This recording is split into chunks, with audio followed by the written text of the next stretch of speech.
Kaso na isinampa kay Vice ayon posibleng mabasura.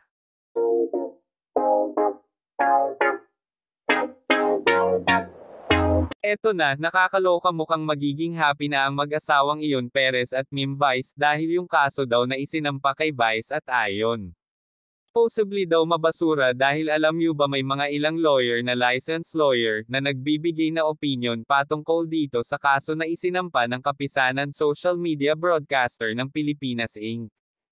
Nagpahayag yung ilang mga lawyer, tinitignan aspeto na mahina ang kaso, walang sapat na ebidensya para ma-push ang kaso. Dahil unang-una, kung pag-uusapan natin ang kaimoralan sa pagkain ng cake, may kaimoralan wala, diba? Tapos anong obscene publication or exhibition ang ginawa nila? Sariling daliri yung kinain nila, ang cake hindi naman daw ng skin to skin, hindi naman daw yung daliri ni Ayon. Ito ang pahayag ng ibang abogado, ayon sa kanilang nakikita, sinsabi nila na nawalang matibay konkreto na ebidensya na magsasabi na may nilabag sila sa batas.